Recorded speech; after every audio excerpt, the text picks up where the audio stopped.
창세기 16장 1절부터 16절 말씀입니다. 창세기 16장 1절부터 16절 말씀입니다.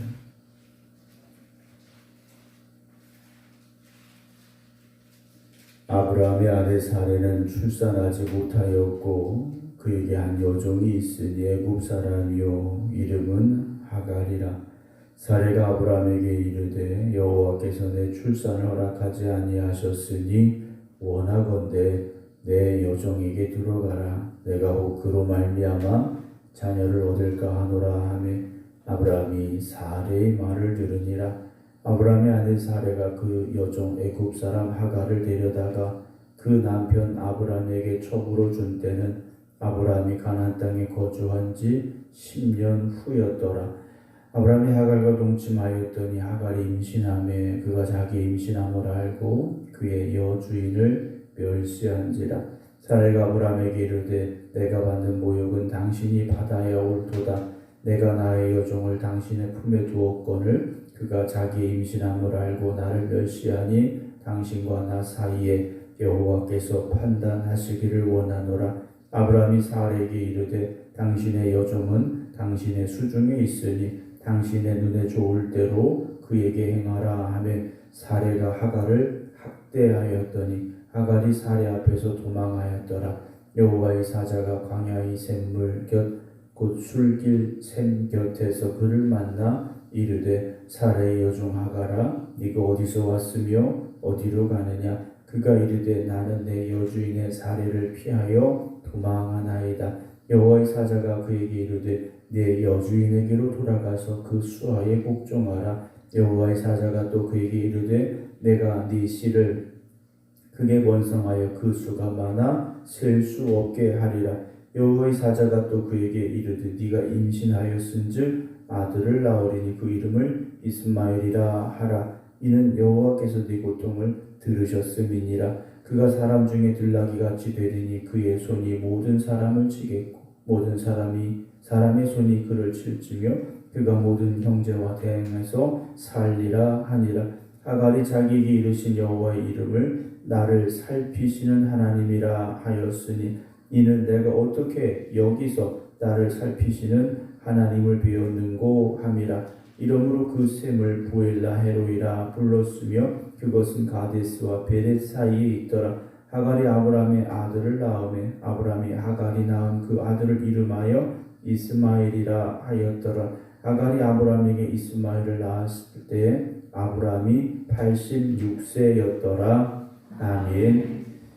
아브라함은 어제 이제 15장에서 하나님과의 목숨을 건 약속을 맺었죠. 그래서 하나님께서 아브라함과 그 언약을 맺으셨는데 아브라함에게 아들을 주시겠다라는 약속이었지 않습니까? 그리고 아브라함도 그 약속을 이제 믿었습니다. 그래서 하나님께서 아브라함의 믿음을 의로 여기셨다라고 이제 어제 성경 속에서 우리가 살펴보았는데요.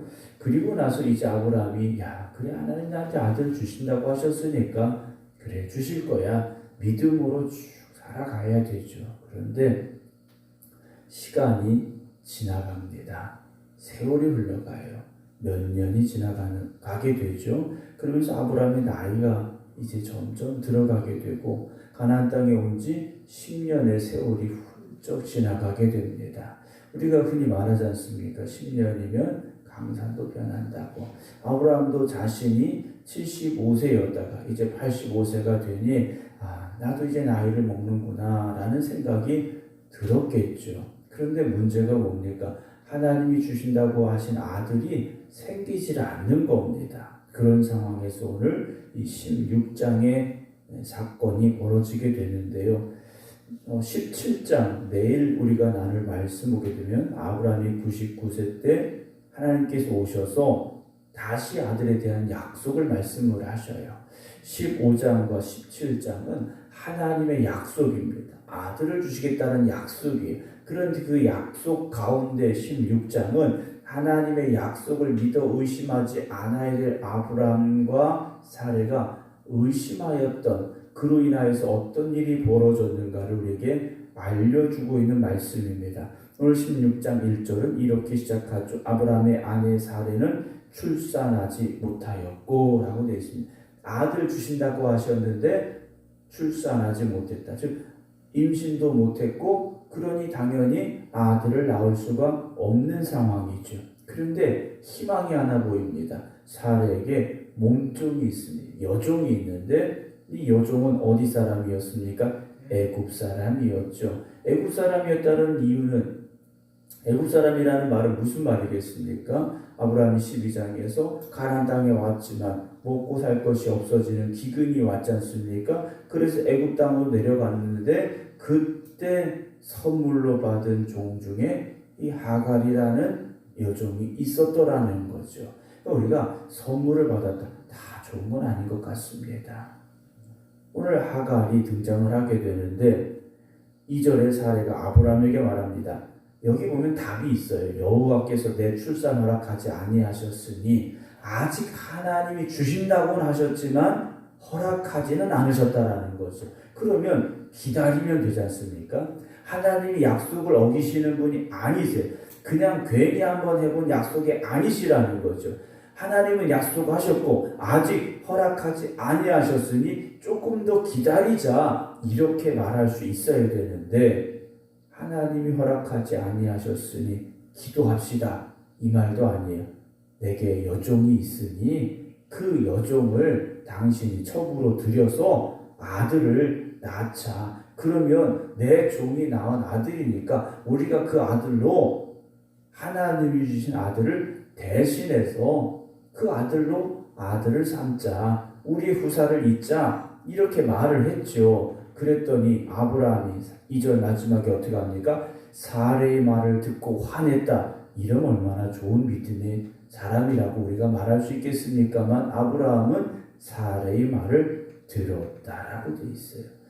15장에서 하나님의 말씀을 들었던 아브라함인데 하나님이 오셔서 아브라함과 계약을 맺어주셨던 그 놀라운 자리에 있었던 아브라함인데 시간이 좀 지났다고요?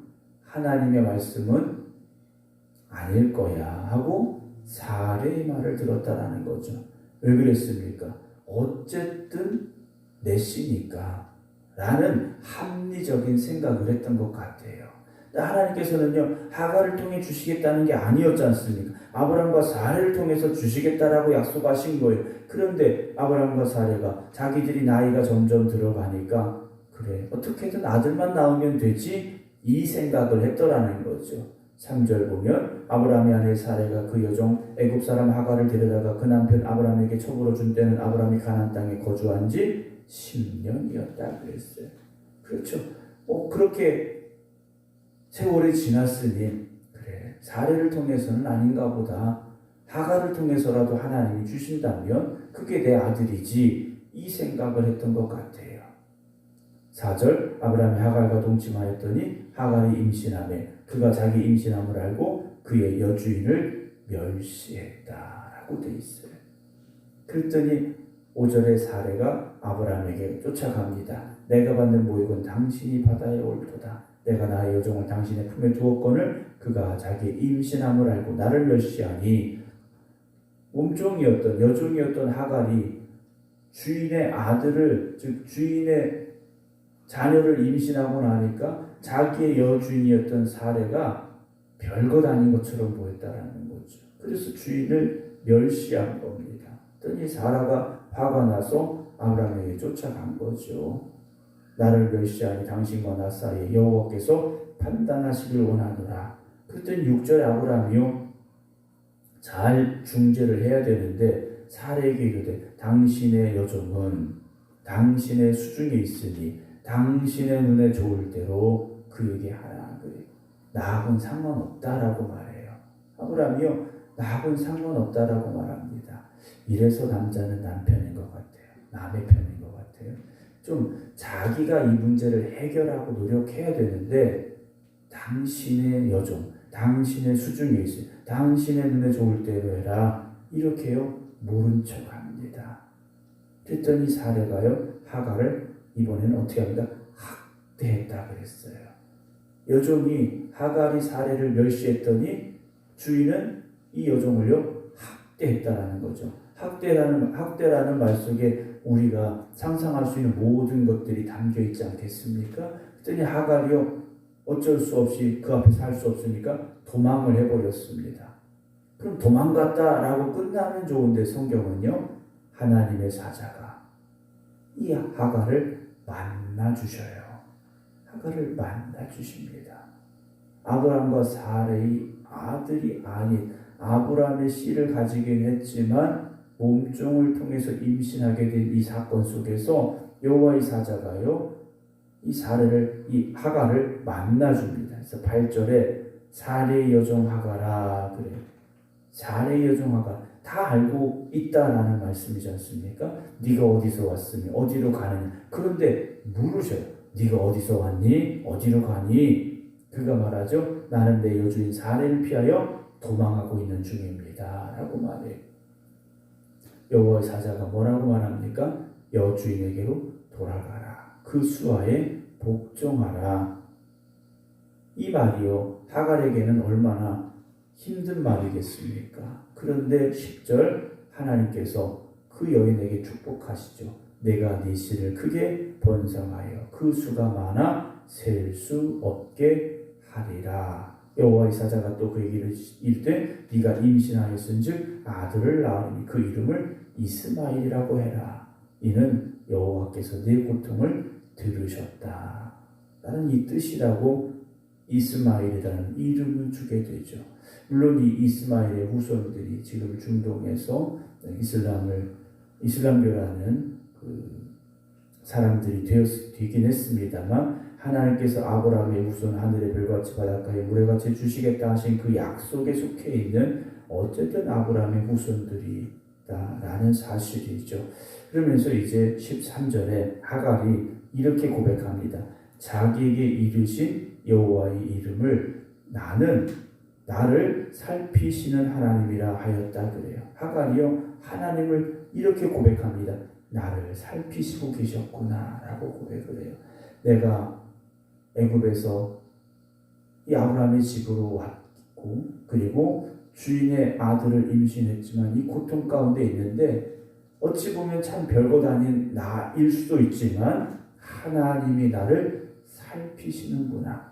이는 내가 어떻게 여기서 나를 살피시는 하나님을 배웠을까라고 고백합니다. 아마도 이 여종에게 있어서 하나님은 누구의 하나님이십니까? 아브라함의 하나님이신 거예요. 자기 주인의 하나님인 거예요. 그런데 그 하나님이 도망치고 있는 광야 가운데 있는 자기를 만나 주셨다라는 거죠. 하나님은 나를 살피시는 하나님이시는구나 라는 고백을 하죠. 우리가 이런 상황이 될 수도 있습니다. 어떤 분들은 그렇게 생각할 수 있어요. 하나님은 목사님의 하나님, 어떤 믿음 좋은 사람의 하나님, 신앙생활 잘하는 사람의 하나님, 내 하나님은 아니신 것 같아 라는 생각을 가지실 수 있어요. 그런데요, 하나님은요, 우리 모두를 살피시고 계시다라는 거죠.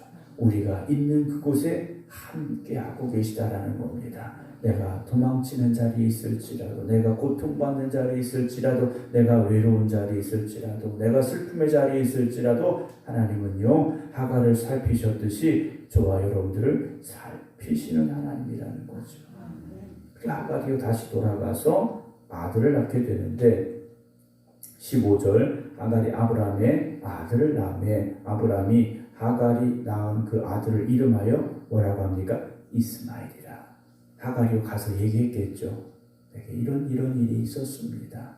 아들을 낳는다고 하니 하나님께서 그 이름을 이스마엘이라고 부르라 하셨습니다. 아브라함이요 그렇구나 하고서 이름을 이스마엘이라 불렀어요. 16절 하갈이 아브라함에게 이스마엘을 낳았을 때 아브라함이 몇 살이었습니까? 86세였다 그랬어요. 86세 아브라함이 아들을 어쨌든 얻었죠. 그런데 내일 드릴 말씀입니다만 17장 1절은 아브라함이 몇 살로 시작합니까? 99세로 시작합니다. 86세의 아들을 얻었는데요. 몇 년이 지납니까? 13년이 지났어요. 그럼 그 13년의 세월은 어디로 갔느냐라는 거죠. 어디로 갔느냐? 하나님께서 아브라함에게 아무 말씀도 하지 않냐 하셨던 것 같아요. 아무 말씀도 하지 않으셨습니다. 왜 그랬을까요? 2절로 다시 가보면 사레가 아브라함에게 이르되 여호와께 내 출산을 허락하지 아니하셨으니, 이 말 속에 답이 있는 것 같습니다. 하나님이 아직 허락하지 아니하셨다라는 거죠. 그리고 그렇게 13년의 세월이 훌쩍 지나가고 있다라는 겁니다. 오늘도 우리가 살아가는 삶 속에서요, 어제도 잠깐 말씀드렸습니다만 우리는 빨리 즉시 뭔가 응답받고 해결되고 이렇게 되기를 원해요. 그런데 하나님께서는요, 즉시가 아니라 10년이 될 수도 있고 13년이 될 수도 있고요, 20년이 될 수도 있다라는 거죠. 그런데 그 시간 동안 우리는 우리 나름대로 그래, 기도해도 안 되니까 이렇게 한번 해보자, 하나님께서 허락하지 않으시니까 이렇게라도 한번 해보자, 우리들 나름대로의 생각을 가지고 해결해 보려 할 때가 있다라는 거죠. 그런데 우리의 방법이 아니라 하나님이 하셔야 된다는 것을 잊지 마시기 바랍니다. 그래서 믿음의 사람들은 하나님께 맡겨야 됩니다. 우리는 기도하고 또 우리의 삶에 최선을 다하지만 이 모든 것을 이루어 가시는 하나님께서 역사하셔야 됨을 잊지 마시고, 오늘도 이 하루가 하나님의 역사하심을 소망하고 또한 기다리며 그 때를 우리가 함께 믿음으로 기도하며 나아갈 수 있기를 주님의 이름으로 축원합니다. 기도하겠습니다. 우리가 살아가면서 우리들 나름대로의 목표가 있고 또 구하는 것이 있습니다. 그러나 그 목표가 또 우리가 원하고 구하는 것이 내 뜻대로 내 힘으로 이루어지는 것이 아님을 우리가 오늘도 깨닫습니다. 하나님이 허락하셔야 됨을 우리가 잊지 않게 하여 주시옵소서. 아브라함이 그리고 아내 사레가 하나님이 아들을 주신다고 약속하셨음에도 불구하고 세월이 지나고 자신들의 몸이 늙어감을 알고 우리의 방법으로 우리의 힘으로 해결해보자 생각하게 되었습니다. 그리고 하갈을 통하여서 아들을 낳게 됩니다. 그러나 그 계획은, 그 방법은, 그 아들은 하나님의 뜻이 아니었습니다. 오늘 우리가 살아가면서 무엇인가 이루었다고 그것으로 기뻐할 것이 아니라 하나님이 주시는 것으로 기뻐할 수 있게 하시고 하나님이 일하시고 역사하시는 것으로 감사할 수 있는 저희들 되게 하여 주시옵소서. 비록 지금 우리가 원하는 시간에 되어지지 않는다 할지라도, 우리가 원하고 소망하는 것이 조금 늦어지고 있다 할지라도 하나님의 뜻, 하나님의 계획, 하나님의 시간이 있음을 우리가 깨닫게 하여 주시어서 하나님이 주시는 그 은혜의 자리에, 응답의 자리에, 축복의 자리에 설 수 있는 저희들 되게 하여 주시옵소서. 이제는 우리 주 예수 그리스도의 은혜와 아버지 하나님의 무한하신 사랑하심과 성령님의 감동, 감화 교통하심이 오늘도 하나님의 뜻을 구하며 하나님이 일하시고 역사하시는 그날을 기다리며 소망하며 오늘 이 하루를 살겠습니다. 기도드리는 모든 성도들 위해 이제부터 영원토록 함께 하시기를 간절히 축원하옵나이다. 아멘.